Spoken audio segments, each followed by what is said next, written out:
10 ভাগ মাহফিলে ওয়াজ হয়, 90 ভাগ মাহফিলে আওয়াজ হয়।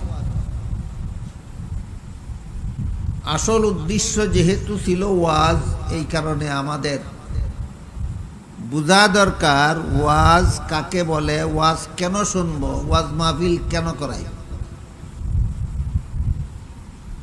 আপনারা শুনে থাকেন পবিত্র কোরআনে 6000-এর চেয়ে বেশি আয়াত আছে, প্রায় 6500। এই 6500 আয়াতের মধ্যে 500 আয়াতে আছে বিধিবিধান, আল্লাহর নির্ধারিত নিয়ম নীতি বিধিবিধান। কোন কাজ করা হারাম, কোন কাজ করা হালাল, কোন কাজ করা জায়েজ, কোন কাজ করা না জায়েজ, কোন কাজ করলে গুনাহ হবে, কোন কাজ করলে সওয়াব হবে, এই বিবরণের নাম হইল বিধিবিধান। বিধিবিধান যদি কেউ না বুঝেন, বুঝা রাখেন সহজ সরল অর্থ নিয়ম নীতি। যেমন মুসলমানের দৈনিক 5 বেলা নামাজ পড়া ফরজ, এটা আল্লাহর একটা বিধান। রমজান মাসে রোজা রাখা ফরজ, এটা আল্লাহর একটা বিধান। সুদ খাওয়া হারাম, এটাও আল্লাহর একটা বিধান। ঘুষ খাওয়া হারাম, এটাও আল্লাহর একটা বিধান। কোন কাজ করতে হবে, কোন কাজ করা যাবে না, এর বিবরণের নাম বিধিবিধান। তাহলে নামাজ পড়তে হবে, রোজা রাখতে হবে, এই বিবরণের নাম কি? বিধিবিধান। সুদ খাওয়া যাবে না, ঘুষ খাওয়া যাবে না, এই বিবরণের নাম বিধিবিধান। এই রকম বিধিবিধান আছে সমস্ত কোরআনের মাত্র 500 আয়াতে। কত আয়াত? 500 আয়াত। আর বাকি রইল কত আয়াত? 6000। 6000 আয়াতে কোনো বিধিবিধান নাই। মাত্র 500 আয়াতে বিধিবিধান আছে, 6000 আয়াতে কোনো বিধিবিধান নাই। তাইলে আছে কি? 6000 আয়াতে আছে শুধু ওয়াজ। আমার কথা বুঝা থাকলে বলেন, 6000 আয়াতে আছে কি? শুধু ওয়াজ। তাইলে বিধিবিধান কত আয়াতে? 500 আয়াত। ওয়াজ কত আয়াতে? 6000 আয়াত। এখানে আপনাদের বুঝার মতো একটা কথা আছে, বিধিবিধানের আয়াত এত কম কেন, ওয়াজের আয়াত এত বেশি কেন? বিধিবিধানের আয়াত এত কম কেন, এর কিছুটা বিবরণ পাওয়া যায় অন্য আয়াতে। আল্লাহ বলেন, লা ইউকাল্লিফুল্লাহু নাফসান ইল্লা বুসআহা। মানুষের যে বিধান পালন করার ক্ষমতা নাই, এমন বিধান আল্লাহ দেন না। আল্লাহ শুধু এমন কিছু বিধান দিছেন যেগুলি মানুষের পালন করার ক্ষমতা আছে। মানুষের পালন করার ক্ষমতা আছে এমন কিছু বিধান আল্লাহ মানুষকে দিছেন। যেসব বিধান পালনের ক্ষমতা নাই, এমন বিধান আল্লাহ দিছেন না। যেমন আল্লাহ যদি বলতেন একাধারে 7 দিন 7 রাত না খাইয়া রোজা রাখুন লাগবে, মানুষের ক্ষমতা আছে এই বিধান পালন করার? এমন বিধান আল্লাহ দিচ্ছেন না, এমন বিধান দিচ্ছেন না। যদি আল্লাহ বিধান দিতেন, তুমি অসুস্থ হইয়া বিছানায় শুইয়া রইছ, উঠতে বসতে পারো না, তখনও যদি বিধান দিতেন দাঁড়াইয়া নামাজ পড়ন লাগবো, মানুষের ক্ষমতা ছিল এটা পালন করতে? ক্ষমতা নেই। তাহলে বলেন তো, আল্লাহ মানুষের সাধ্যের বাইরে বিধান দেন না সাধ্যের ভিতরে? এই সাধ্যের ভিতরে যে কিছু বিধান আল্লাহ দিছেন, এইগুলির আলোচনা করছেন 500 আয়াত। গেল বিধানের আয়াত এত কম কেন? ওয়াজের আয়াত কতগুলি? 6000। ওয়াজের আয়াত এত বেশি কেন? এটা একটা কথা বুঝনের মতো। ওয়াজের আয়াত এত বেশি কেন? তার কারণ হইল আল্লাহর বিধান মানুষে শুনাইয়া দিলেই বিধান পালন করে না। দুনিয়ার সব মুসলমানে জানে 5 বেলা নামাজ পড়া ফরজ, এটা আল্লাহর বিধান। বেশিরভাগে পড়ে না? বেশিরভাগে পড়ে না। না জানার কারণে পড়ে না, না জানা শুনলেই পড়ে না। এই হইল মানুষের একটা নেচার, মানুষের একটা স্বভাব। আল্লাহর বিধান জানলেও পালন করে না। সব মুসলমানে জানে দৈনিক 5 বেলা নামাজ পড়া আল্লাহর বিধানে ফরজ, কিন্তু শতকরা 80 জন মুসলমান জানে কিন্তু মানে না। শতকরা 80 ভাগ মুসলমান জানে কিন্তু মানে না। এটা মানুষের স্বভাব। আর আল্লাহর একটা নিয়ম আছে, যে নিজের ইচ্ছায় বিধান পালন করে না তারে জুরে দুইরা পালন করাইয়া দিলে আল্লাহর কাছে গ্রহণযোগ্য হয় না। একটা লোকের রোজা রাখার ইচ্ছা নাই, আপনি তারে হাতে ভাই গাছের সাথে বাইন্দা তুইলেন শেষ রাত্রে থেকে সন্ধ্যা পর্যন্ত, এর ভিতরে খানা ফানি কিছু দিলেন না, শুধু বললেন রোজা রাখ। নিজের ইচ্ছায় রোজা রাখছে না জুড়ে রাখাইছে? আল্লাহ বলেন এমন রোজার আমার দরকার নাই, এমন রোজার আমার দরকার নাই। তাইলে আল্লাহর নিয়ম কি? নিজের ইচ্ছায় আল্লাহর বিধান পালন না করলে আল্লাহর কাছে কবুল হয় না। আর বন্দার স্বভাব হইল ইচ্ছা কইরা বিধান পালন করে না। বন্দার স্বভাব ইচ্ছা কইরা আল্লাহর বিধান পালন করে না, আর আল্লাহর নিয়ম ইচ্ছা কইরা পালন না করলে কবুলও হয় না। এখন উপায়টা কি?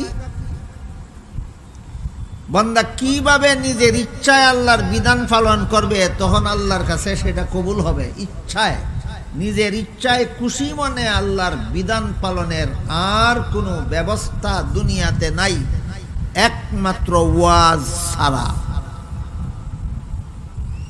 শুধু ওয়াজের দ্বারা মানুষ নিজের ইচ্ছায় আল্লাহর বিধান পালন, জুরে পালন করাইতে হয় না এবং জান্না পালন না কইরা তাকে না, যদি ওয়াজ তার অন্তরে ঢুকে।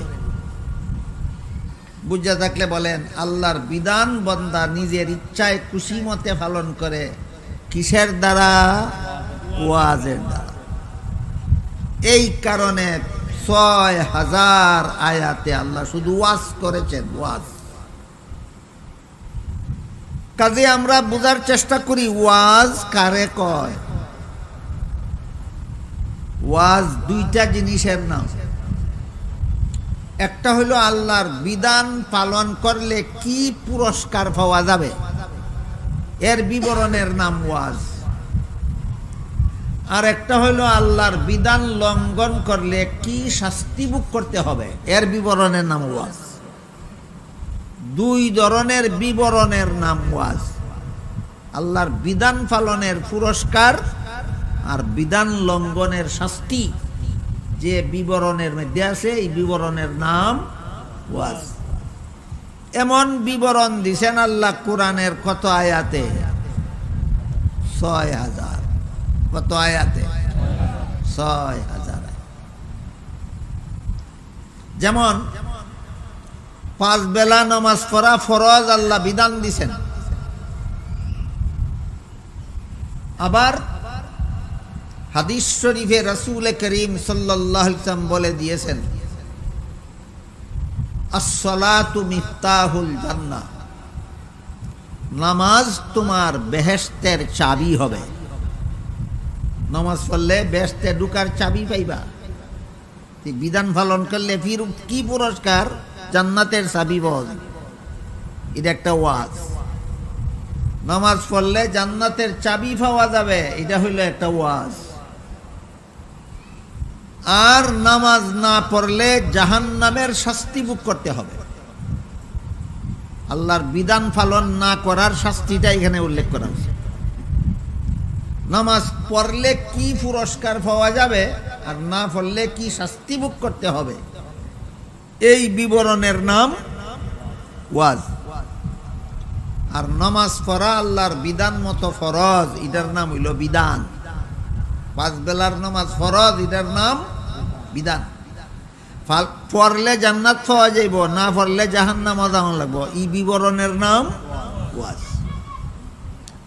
বুঝে থাকলে বলেন তো, আল্লাহ কোরআনের কত আয়াতে শুধু ওয়াজ করেছেন? 6000 আয়াত।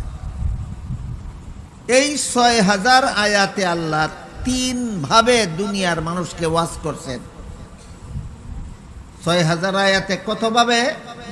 3 ভাবে। তাইলে এক এক পদ্ধতির ওয়াজে গড়ে এক এক পদ্ধতির ওয়াজের আয়াত হইল 2000। এই পদ্ধতিগুলির নাম হইল তাজকির বি আলা ইল্লাহ, আর একটার নাম হইল তাজকির বি আইয়ামিল্লাহ, আর একটার নাম হইল তাজকির বিমা বাদাল মাউত। এর বাংলা হইল আল্লাহর কুদরতের বিবরণ দিয়া ওয়াজ, অতীতের ঘটনার বিবরণ দিয়া ওয়াজ, মরণের পরকালীন চিরস্থায়ী পরকালীন জীবনের বিবরণ দিয়া ওয়াজ, আখিরাতের বিবরণ দিয়া ওয়াজ। আল্লাহর কুদরতের বিবরণের ওয়াজ, অতীতের ঘটনার বিবরণের ওয়াজ, আখিরাতের বিবরণের ওয়াজ। বুঝা থাকলে বলেন 6000 আয়াতে আল্লাহ কতভাবে ওয়াজ করছেন দুনিয়ার মানুষকে। একটা হইল কুদরতের বিবরণ, একটা হইল অতীতের ঘটনার বিবরণ, আর একটা হইল পরকালের বিবরণ। পরকালের বিবরণ, মরণটা হইল মানুষের পরকালের গেট। মরণ পর্যন্ত যে পৌঁছে না, এ দুনিয়ার জীবনে আছে। যার মরণ শুরু হইছে, এ পরকালের গেটও আছে। যে মইরা গেছে, এ পরকালের জগতে ঢুকা গেছে। বুঝুননি কথা? বুঝে থাকলে বলেন, যার মরণ হইছে না, সে কই আছে? দুনিয়াতে। যার মরণ শুরু হইছে, সে পরকালের গেটও গেছে। যে মইরা গেছে, সে পরকালের জগতে ঢুকা গেছে। পরকালের জগতে ঢুকে গেছে।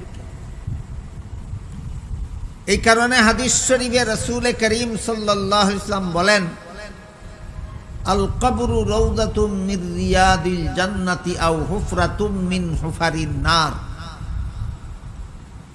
তোমার মরণ শেষ, কবর জগত ঢুকে গেছো, এই কবরটাই তোমার জন্য একটা জান্নাতের বাগান হবে, আর না হয় জাহান্নামের অগ্নিকুণ্ড হবে।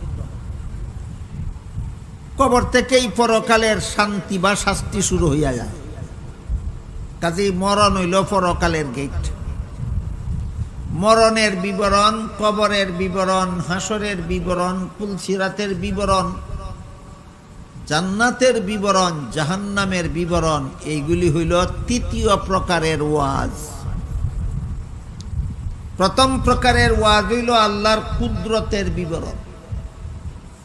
দ্বিতীয় প্রকার ওয়াজ হইল পরকাল অতীতকালের ঘটনার বিবরণ। তৃতীয় প্রকার ওয়াজ হইল পরকালের বিবরণ। 6000 আয়াতে যদি 3 রকমের ওয়াজ হয়, তাহলে গড়ে 1 রকমের ওয়াজে কত আয়াত? 2000।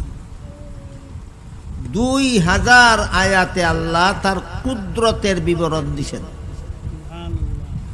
আরো 2000 আয়াতে আল্লাহ অতীতের ঘটনার বিবরণ দিছেন। শুধু মানুষের মনটা যেন তৈরি হয় নিজের ইচ্ছায় আল্লাহর বিধান পালন করতে, মনটাকে প্রস্তুত করার জন্য। আরো 2000 আয়াতে আল্লাহ পরকালের বিবরণ দিয়ে ওয়াজ করছেন। 3 ধরনের ওয়াজের 3টা উদাহরণ শোনেন। আল্লাহ পাক রব্বুল আলামিন এক আয়াতে বলেন, ওয়াশ-শামসু তাজরি লিমুস্তাকাররিন লাহা যালিকা তাকদীরুল আজিজিল আলিম। সূর্য প্রত্যেক দিন পূর্ব আকাশে উদয় হইয়া পশ্চিম আকাশে গিয়া অস্ত যায়। হে পৃথিবীর মানুষরা, তোমাদের মাথার উপর দিয়া যায়। সূর্য পূর্ব আকাশে উদয় হইয়া পশ্চিম আকাশে সাগরের তলে দা যায়, না মাটির তলে দা যায়, না মানুষের মাথার উপরে দা যায়? মাথার উপরে দা যায়। এই সূর্যটা হইল আমরা যে পৃথিবীতে বাস করি, এইরকম 13 লক্ষ পৃথিবী একত্র করলে যত বড় হইব, সূর্যটা এত বড় আছে। বুঝা থাকলে বলেন, সূর্যটা কত বড়? 13 লক্ষ পৃথিবীর সমান। সূর্য কত বড়? 13 লক্ষ পৃথিবীর সমান। 24 ঘন্টা 12 ঘন্টা পরে পরে 24 ঘন্টা পরে পরে এই সূর্য তোমরা মাথার উপরে দিয়ে প্রতিদিন যায়। আল্লাহ বলেন, ওয়াশ-শামসু তাজরি, সূর্য যায়। সাগরের পানির নিচে দা যায়, না পৃথিবীর মাটির তলে দা যায়, না পৃথিবীর মানুষের মাথার উপরে দা যায়? মাথার উপরে দা যায়। তেমনি ভাবে চন্দ্র, ওয়াল কামারা কাদ্দারনাহু মানাজিলা হাত্তা আদা কাল উরজুনিল কাদিম লাশ-শামসু ইয়ামবাগি লাহা আন তুদরিকাল কামার ওয়ালাল লাইলু সাবিকুন নাহার ওয়া কুল্লুন ফি ফালাকিন ইয়াসবাহুন। যেভাবে প্রতিদিন সূর্য পূর্ব আকাশে উদয় হয় পশ্চিম দিকে অস্ত যায়, তোমাদের মাথার উপর দিয়া যায়, তেমনি ভাবে চন্দ্রও পূর্ব আকাশে উদয় হয় পশ্চিম আকাশে অস্ত যায়, তোমরা মাথার উপরে দেই যায়। একই মহাশূন্যে আল্লাহ বলেন, কুল্লুন ফি ফালাকিন, চন্দ্র সূর্য দুটা একই মহাশূন্য দিয়া যায়। 2 মহাশূন্যে চন্দ্র সূর্য যায় না, এক মহাশূন্যে। এক মহাশূন্য। কোনদিন চন্দ্রের সাথে সূর্যের কোনো টক্কর লাগে না, কোনদিন সূর্যের সাথে চন্দ্রের ঘষা লাগে না। একদিন যদি চন্দ্র সূর্য টক্কর লাগিয়া সূর্যটা যদি 13 লক্ষ টুকরা হইত, তাহলে একটা টুকরা পৃথিবীর সমান হইত। এই একটা টুকরা যদি পৃথিবীর উপরে পড়ত, পৃথিবীর সমস্ত মানুষ 1 সেকেন্ডে ভর্তা হইয়া যায়। 1 সেকেন্ডে। কেমনে বুঝাই আপনারা? আপনারা তরমুজের ক্ষেত করেননি? ধরেন একটানি ক্ষেতের মধ্যে তরমুজের ফসল ফলাইলেন, 100টা তরমুজ ধরল, এক একটা তরমুজ 5 কেজি ওজনের। এই তরমুজ ক্ষেতের মধ্যে যদি একদিন রাত্রে তুফান আসে আর 1 মন 2 মন 5 মন 20 মন 50 মন ওজনের একটা কইরা হিল ভরে, হিল কইনি তরমুজ খেত, এক একটা তরমুজের ওজন 5 কেজি আর অসংখ্য হিল ভরছে, এক একটা হিল হইল 50 কেজি। রাত ফেয়া খেত গিয়া কটা তরমুজ হইবেন না? সব বর্তা।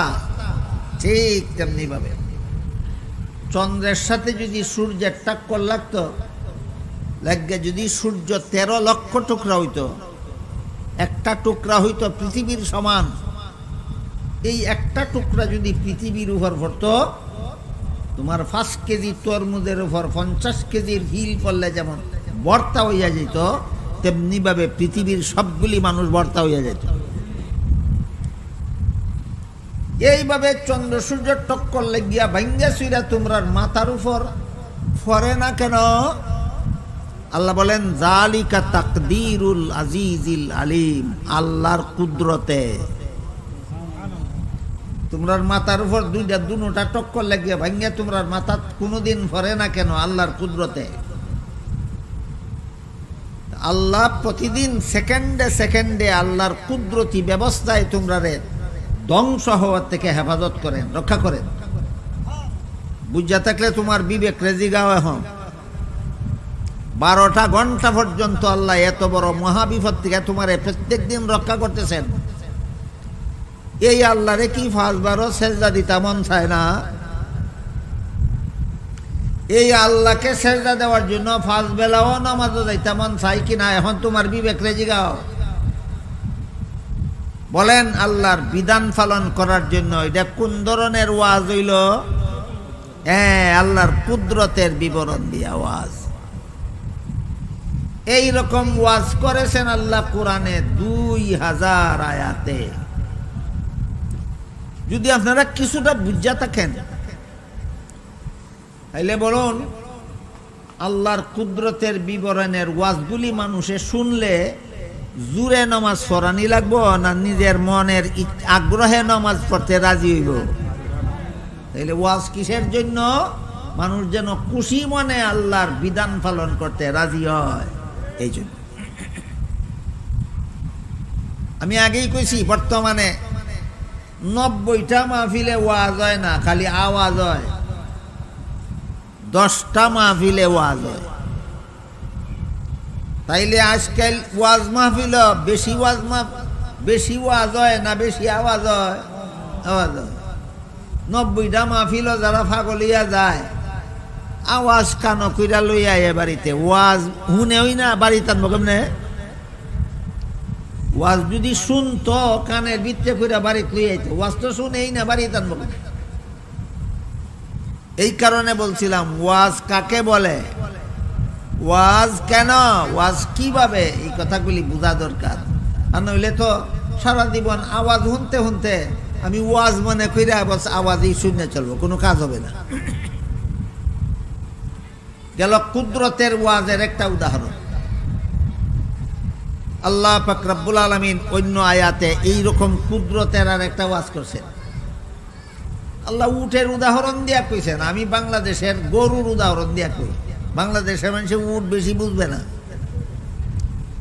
আপনারা যে গরু ফালেন, গাবি পালেন, গাবি যখন বাচ্চা দেয় তখন গাবি দুধ দেয়। খাওয়াইলে না না খাওয়াইলে? কি খাওয়াইন? ঘাস, প্রধান খাদ্য ঘাস। গাভীরে ঘাস খাওয়াইন, একটা নল দিয়া ঘাস গাভীর ফেটে যায়, গিয়া যা 4 ভাগে বিভক্ত হয়। এক অংশ রক্ত হয়, এক অংশ গোবর হয়, এক অংশ পেশাব হয়, আর এক অংশ দুধ হয়। গাভীর ফেটক ঘাস গিয়া কত ভাগে বিভক্ত হয়? এক অংশ রক্ত, এক অংশ গোবর, এক অংশ পেশাব, এক অংশ দুধ। ক রাস্তা দিয়া ঢুকছিল? এক রাস্তা দিয়া। এরপরে যদি দুধ আর পেশাব এই দুটা আবার এক রাস্তা দিয়া বাইরিত, যদি বাইরিত, ঘাসটা তো এক রাস্তায় দিয়েই ঢুকছিল, দুধ হইছে পেশাব হইছে, দুটা যদি আবার একসাথে এক রাস্তায় দিয়েই বাইরিত, কেউ দুধ খাইতে পারতো? পারতো না। আল্লাহ করছেন কি, রক্তটা শরীরের ভিতরে আটকাইয়া দেন, গোবরটা এক রাস্তা দিয়ে বাইর করে দেন, পেশাবটা আরেক রাস্তা দিয়ে বাইর করে দেন, আর দুধ আরেকটা রাস্তা দিয়ে বাইর করে দেন, যেন তোমরা দুধের সাথে পেশাব না মিশে দুধটা যেন তোমরা ঠিক মতে খাইতে পারো। গাভীর ফেটের ভিতরে এই নিয়ম শৃঙ্খলাটা কইরা দিল কে? যে আল্লাহ তোমার গাভীর দুধে পেশাব না মিশার জন্য, গোবর না মিশার জন্য, তোমার গাভীর দুধের মধ্যে রক্ত না মিশার জন্য এত সুন্দর ব্যবস্থা করে দিয়েছেন। জীবন ভর এই দুধ খাইতেছ, লালিত পালিত হইতেছ, মনটাই কি চায় না এই আল্লাহর হুকুম পালনের জন্য দৈনিক 5 বেলা নামাজ পড়তে?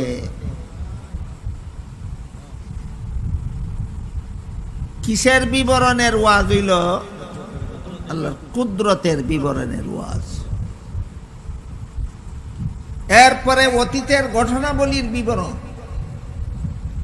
আরো 2000 আয়াতে আল্লাহ অতীতের ঘটনার বিবরণ দিয়ে ওয়াজ করছেন। 2000 আয়াতে ওয়াজ করছেন আল্লাহ কুদরতের বিবরণ দিয়ে। আরো 2000 আয়াতে আল্লাহ ওয়াজ করছেন অতীতের ঘটনার বিবরণ দিয়া। অতীতের ঘটনার বিবরণগুলির মধ্যে হযরত মুসা আলাইহিস সালাম এবং ফেরাউনের বিবরণ বেশিরভাগ কোরআনে উল্লেখ করা হয়েছে। কোরআনের বিভিন্ন জায়গায়, বিভিন্ন পাড়ায়, বিভিন্ন সূরায় মুসা আর ফেরাউনের ঘটনার বিবরণ দিয়েছেন আল্লাহ।